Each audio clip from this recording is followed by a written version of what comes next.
HOA tried to punish us, told us to stop them if we can. Malicious compliance cost them 16% of the annual HOA income, and the cameras are still installed today. This happened several years ago, and it's a story that unfolded over multiple years.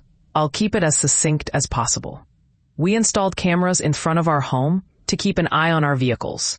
Some angles did overlook parts of two neighbors' properties, but we took care to gray out those areas during installation. One neighbor was a friend who had no issues with the setup. The other neighbor, however, was Karen, someone who was on the HOA board and didn't see eye to eye with us. We informed Karen about the cameras, showing her the grayed-out sections. It was just a heads-up, not a request for permission.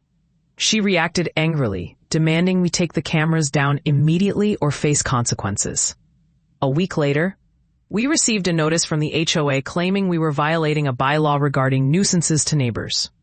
There was no specific rule against cameras, but they were desperate to punish us. We responded with a letter explaining that we were not breaking any laws and asked them to cease their actions. But they didn't stop. Instead, they told us, the HOA has the right to enforce these bylaws. Try to stop us if you think you can. That's when we decided to fight back, aiming to cost them as much time and money as possible. The HOA hired a lawyer specifically to take us on, which was unusual for our neighborhood. Over the next 4 months, we managed to rack up over $4,000 in legal fees for the HOA, which was a significant portion of their annual income of around $25,000. When it came time for the official hearing, we had postponed it 3 times, thanks to an attorney friend. There were over 100 emails exchanged between us and the HOA attorney, each one costing the HOA money. I happily followed up on every question, knowing it would keep the lawyer billing them. We didn't want to take this to court, so we removed the cameras the day of the hearing to avoid any fines.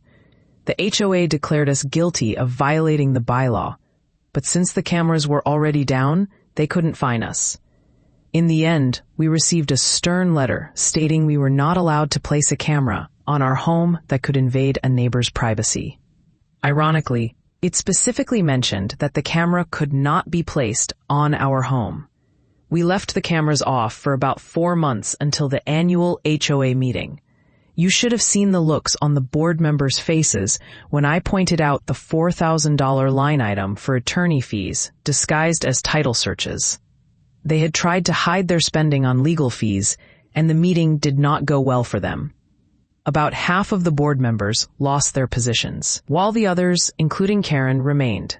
A week after the meeting, we installed new cameras, this time mounted on a post in the ground, facing the same direction. The letter from the hearing had only mentioned cameras on our home, so we were confident we were in the clear. The HOA did send another letter asking us to remove the cameras, but a firm response indicating we were ready to fight back worked this time. They clearly didn't want to spend another $4,000 battling us.